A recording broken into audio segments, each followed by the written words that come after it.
Eden's Living TV here. How are y'all doing? I hope that you are in tune with yourself, that you are body aware, that you're taking time to be still and listen to your body, listen to your heart, find out what makes your little heart pitter patter, and to calm your nervous system. Let's talk about signs that your nervous system doesn't feel safe with the person you're with. Even if you can't quite explain it, your body is an antenna. It is an electromagnetic force field. And if you're an empath like myself, I can feel and read and see the energies of other people. It's a curse sometimes, but I can even see spirits attached to people. I can see spirits operating in and through and around people, and people really don't like that. They don't like my light sometimes. Just walking in a room, I piss people off. I'm like, wow, how do I do this? I haven't even opened my mouth, and the energy in the room has shifted because the demons can sense your light.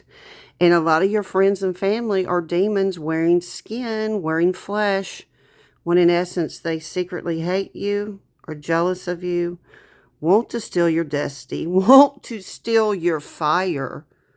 And literally, in my case, my brother Craig Wan tried to kill me for my land, tried to commit me for my estate, and murder me for life insurance.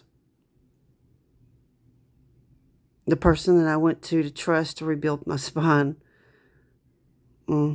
betrayed me, blocked me, shut me down with the silent treatment after I saved their life twice.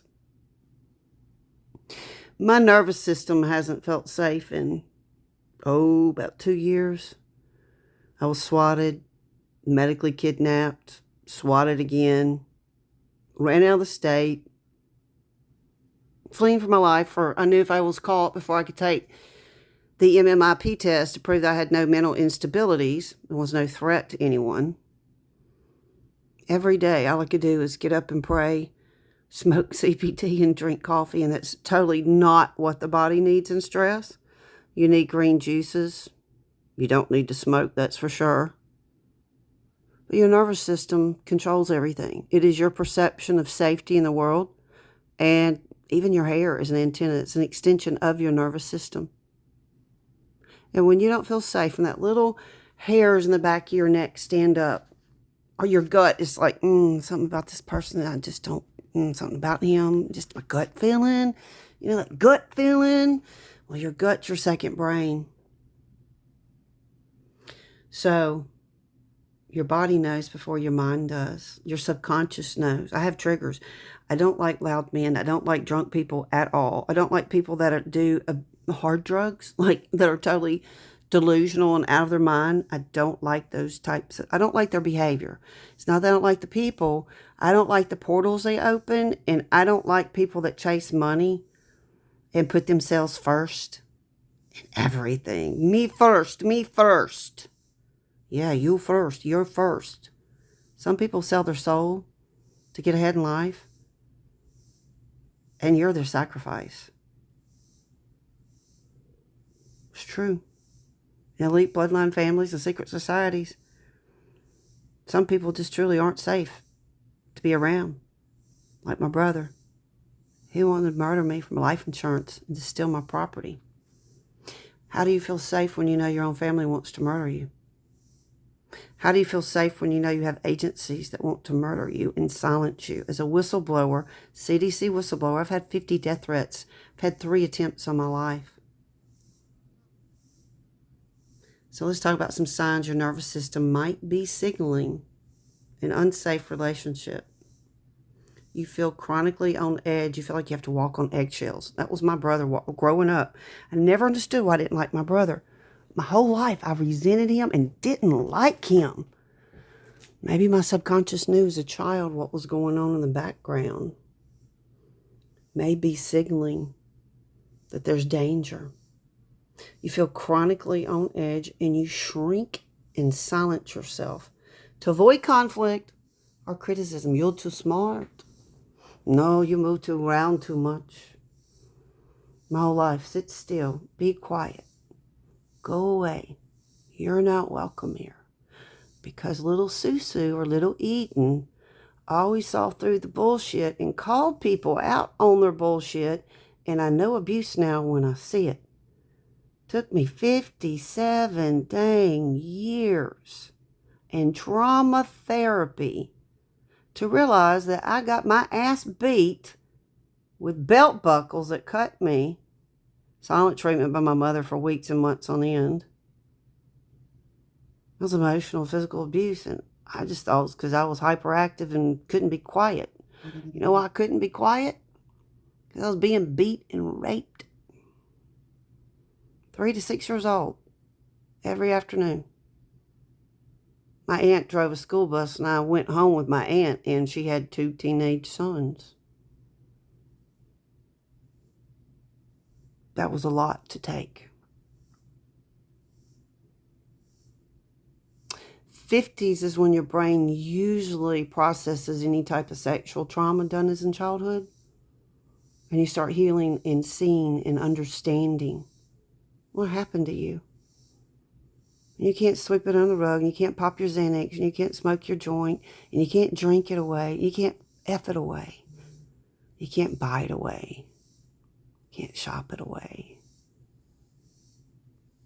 You got to look that demon in the face, and you got to remember what was done to you, and you got to process it out of your electrical field. And when you feel unsafe around people, your nervous system is that little girl or little boy inside of you screaming for you to pay attention.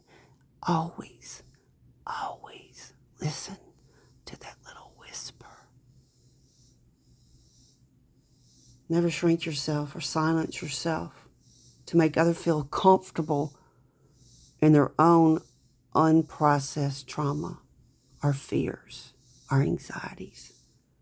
You rehearse what you're going to say before talking to them because you still worry about saying something wrong. You have shallow breathing, racing heart, and tight chest around them.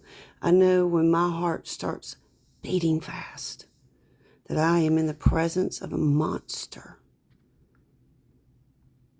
And I'm learning to control it and use my post-traumatic stress as a freaking secret weapon. You feel drained, exhausted after being with them. You constantly feel like you're walking around on landmines, and again, my favorite, eggshells. You feel small, powerless, less than you around. Anyone that has to shrink you to make themselves feel better about themselves or to change you to fit their box agenda. The ironic thing is I went to get mindset coaching and spinal repair for someone that preaches out of the box thinking mindset. If you don't have the mindset of Christ, if you don't have the mindset of wholeness and accountability, mindset of not hurting others, mindset of serving your fellow man instead of just taking in money and fame, they're not safe people.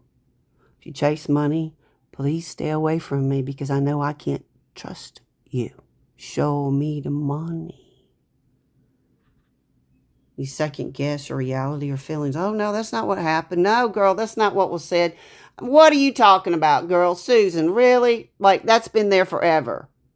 Girl, that's not what I meant. Yeah, it was. You meant it all day long and twice on Sunday, and then you went back and repeated and circled back around.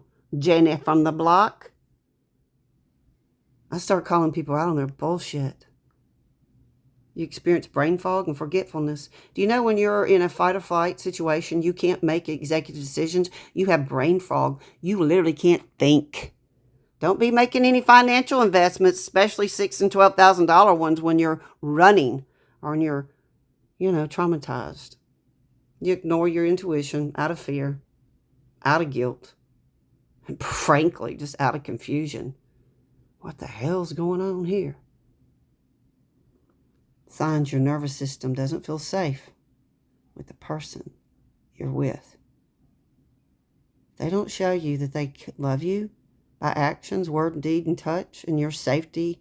If they ever put hands on you or ever call you names or ever try to make you change and shrink, they're an abuser and manipulator and probably a narcissistic demon It wants to steal your light, your soul, and your blessings. I don't consent ever.